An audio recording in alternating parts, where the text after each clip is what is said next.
জনগণ এই 31 দফা অর্থাৎ এই রাষ্ট্র কাঠামো মেরামত 31 দফা অর্থাৎ এই সংস্কার কার্যক্রমকে কিন্তু এই দেশের জনগণ রিফিউজ করে নাই।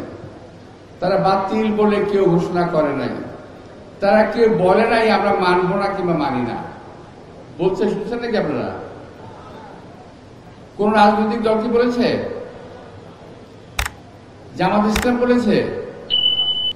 জবাব দেন না কেন? জামাত ইসলাম বলে নাই, হেফাজত ইসলাম বলে নাই, কোন ইসলামিক সংগঠন কিংবা রাজনৈতিক সংগঠন কিংবা রাজনৈতিক সংগঠন কেউ কিন্তু এই 31 দফাকে চ্যালেঞ্জ করে নাই কিংবা মানি না নাও করে নাই। আমি জানি না আজকে আমার বলার পরে আবার নতুন করে কি বক্তব্য শুরু হবে এটা নিয়ে, এটা আমি জানি না।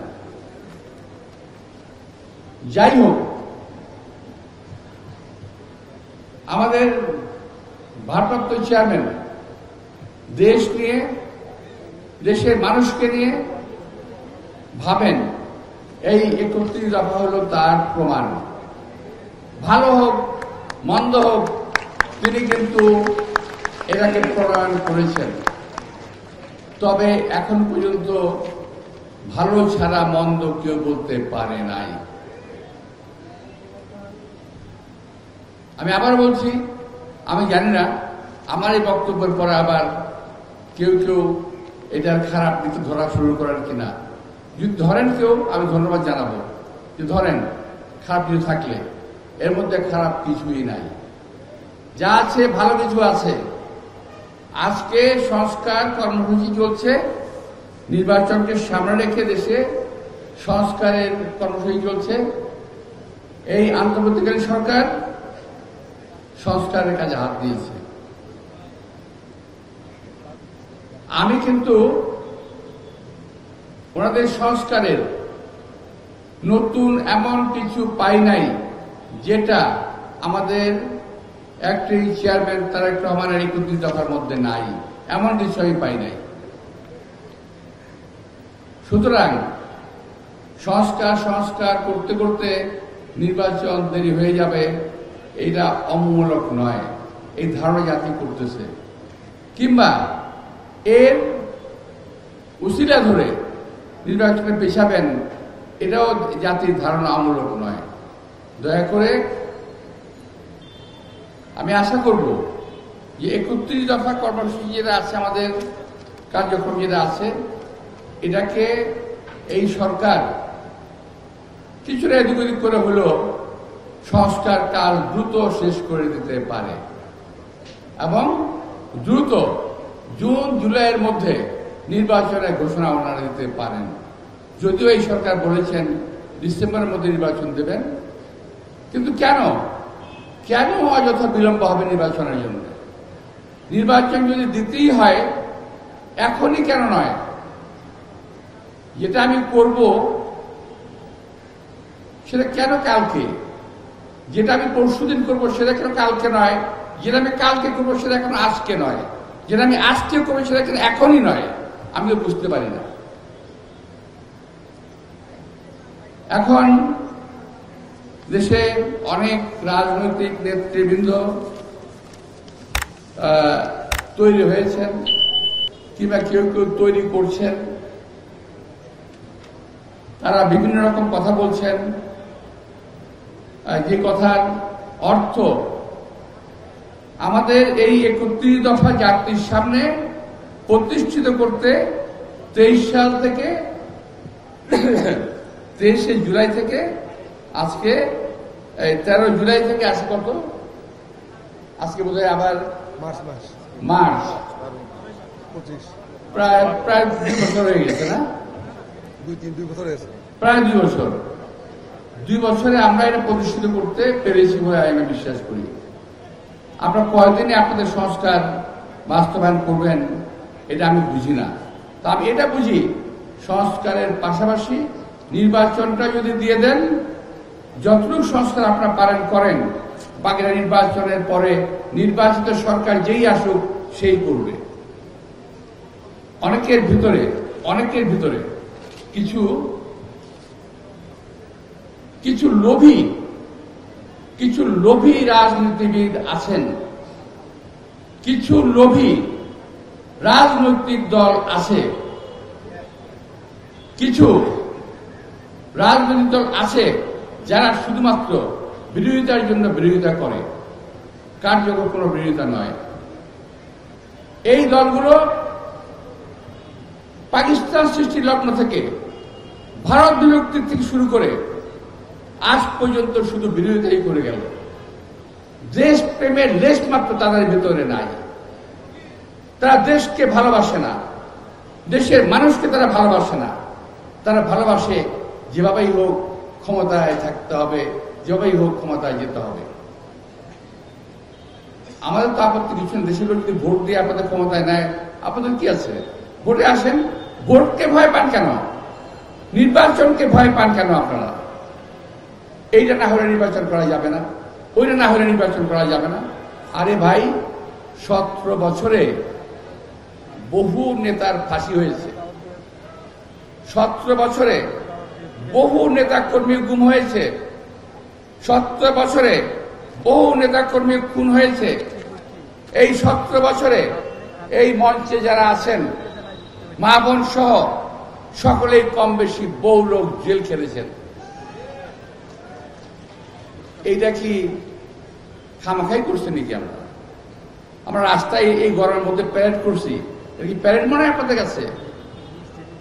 আমরা বুকের তাজা রক্ত রাজপথে বিলিয়ে দিয়েছি গণতন্ত্রের জন্য, কথা বলার জন্য, ভোটের অধিকারের জন্য। আজকে ভোটের সময় যখন আসলো, এখন বলেন এইটা না করলে ভোট হবে না, ওইটা না করলে ভোট হবে না। কেন রে ভাই, কেন? যারা লম্বা লম্বা কথা বলেন তারা বলেন বুকে হাত দিয়ে যে এই যে 5ই আগস্টের 5ই জুলাইয়ের জুলাই আগস্ট আন্দোলনে আপনাদের কজন নেতা কর্মী শাহাদাত বরণ করেছেন? বিএনপির 422 জন, কত 422 জন নেতা কর্মী শাহাদাত বরণ করেছে, শহীদ হয়েছে এক মাসে। আপনাদের কজন হয়েছে? আপনার বুকে হাত দিয়ে বলেন, যারা লম্বা লম্বা কথা বলেন আজকে করতে দেওয়া হবে না, করতে দেওয়া যাবে না। আরে ভাই, আওয়ামী লীগ তো দেশটাকে বাপের তালুক ভাবছিল, যার কারণে যা কিছু তাই বলছে। আপনারা কি তাই ভাবেন? এই বাংলাদেশ কারো তালুকদারি নয়, এই বাংলাদেশে এই জনগণের। সুতরাং কথাবার্তা বলার সময় হিসেব করে বলবেন, যাতে আমাদেরকে বেহিসেবি কথা বলতে না হয়। আমি কথা বুঝতে পেরেছি? আপনারা কথাবার্তা বলার সময় হিসেব করে বলবেন, যাতে আমাদেরকে বেহিসেবি না হতে হয়। বেহিসেবি কথা বললে কিন্তু আমরা বেহিসেবি অনেক কথা বলতে পারি, বেহিসেবি কাজ করলে কিন্তু আমরা বেহিসেবি অনেক কাজ করতে পারি।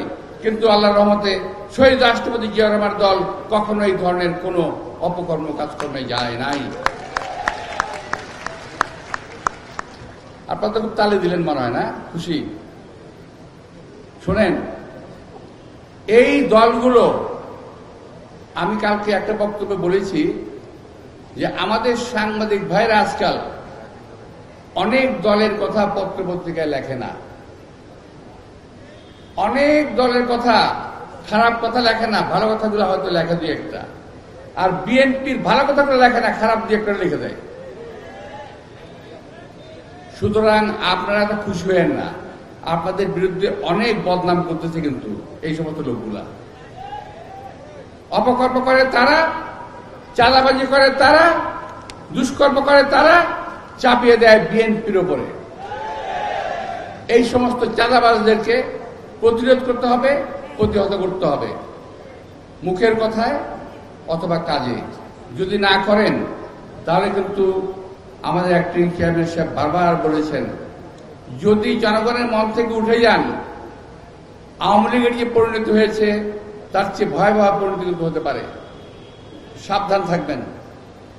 আপনাদের অনেকের নামে, দু একজনের নামে, সবার নামে না, আমার একটা এলাকায় 100 কর্মী আছে, 2টা কর্মী খারাপ, বদমাইশি করে, অপকর্ম করে। যদি হয়, আমার 98 জন কর্মী তো খারাপ না। সুতরাং দুইজন লোকের জন্য আমার সমস্ত কর্মী কালেমা লিখতে হবে, এটা হতে দেওয়া যাবে না। যদি কোনো চাঁদাবাজ ঢুকে পড়ে কিংবা আসে, অনেক চাঁদাবাজ কিন্তু আওয়ামী লীগের এখন দলের মধ্যে আছে, সব দলেই,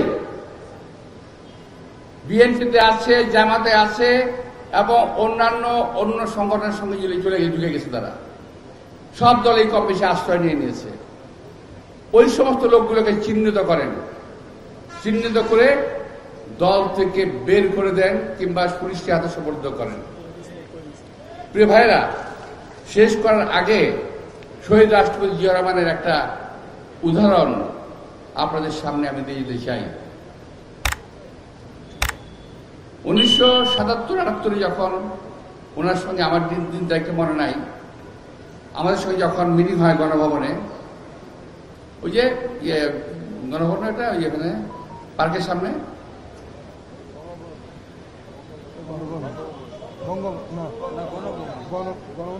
হ্যাঁ হ্যাঁ ওখানে ওই পার্কের সামনে যেটা, ওখানে যখন উনি মিটিং করছিলেন আমাদের সঙ্গে, যুব সম্প্রদায়ের সঙ্গে,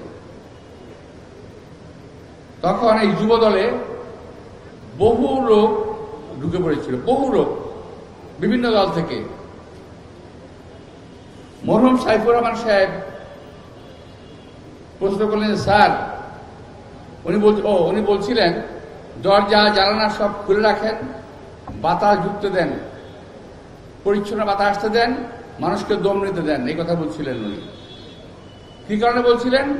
প্রশ্ন ছিল যে এই আপনার দরজা জানালা খুলে দেওয়ার সুযোগে অনেক খারাপ লোক তো দলের মধ্যে ঢুকে যাচ্ছে। বলি যে ভাই, কীট পতঙ্গ পোকামাকড় দরজা জানালা খোলা পেলে ঢুকে যায়, ওদেরকে একটা একটা করে ধরে বাইরে ফেলে দিতে হবে। বুঝতে পারছেন? ঢুকতে পারে আমার দলে বহু লোক, বহু ছদ্মবেশী ঢুকতে পারে, এই লোকগুলোকে একটা একটা করে ধরে বাইরে ফেলে দেবেন, দরজার বাইরে। দলে এদের অবস্থান হবে না। বিএনপিতে কোনো অপকর্মকারী, কোনো দুষ্কৃতিকারী, কোনো চাঁদাবাজির জায়গা বিএনপিতে নাই এবং হবে না। এই কথা মনে রাখবেন সকল সময়ের জন্য। আমি শহীদ রাষ্ট্রপতি জিয়া রহমানের উদাহরণ দিয়ে কথাটা বললাম এই কারণে, তিনি অনেক উদার মনের লোক ছিলেন, সকল ধরনের লোককে জায়গা দিতেন। আমরা আপত্তি করেছিলাম, তখন তিনি বললেন যে এদেরকে বের করে দিতে হবে। সুতরাং কোনো খারাপ লোকের জায়গা বিএনপিতে হবে না।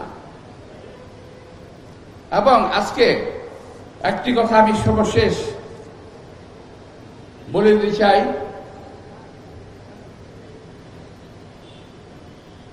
দোষ করে কিন্তু সবাই। একটা কথা আছে না বাংলায়, সব মাছ কি জানি করে, সব মাছ, হ্যাঁ,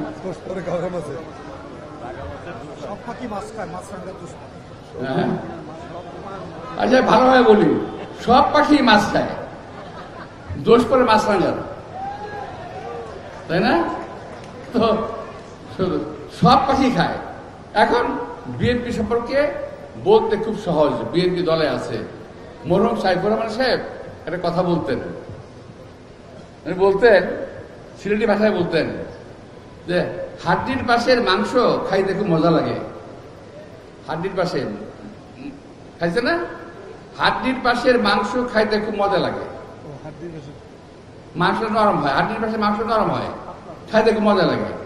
তো যখন নাকি বিএনপি একটি বড় দল, একটি সুন্দর দল, একটি গোছানো দল, এই দলের বদনাম করতে খুব মজা লাগে, মানুষের খুব মজা লাগে। বিভিন্ন দল একযোগে, বিভিন্ন টেলিভিশন একযোগে, বিভিন্ন ইউটিউবার একযোগে বিএনপির বিরুদ্ধে কথা বলছে কনসার্টেড ওয়েতে। এগুলাকে প্রতিরোধ করার জন্য আমাদের কাজের মাধ্যমে জনগণের পাশে থেকে, জনগণের সঙ্গে থেকে বোঝাতে হবে জনগণ বিএনপি ছাড়া এই দেশের জনগণের কোনো বন্ধু নাই। শহীদ রাষ্ট্রপতি জিয়া রহমান প্রমাণ করেছিলেন, যখন এই দেশ থেকে সমস্ত লোক পালিয়ে ইন্ডিয়া চলে গেছিল, ভারত চলে গেছিল 71 সালে, তখন কিন্তু শহীদ রাষ্ট্রপতি জিয়া রহমান এই দেশের মাটি থেকে যুদ্ধ করেছিল, দেশ ছেড়ে পালিয়ে যায় নাই।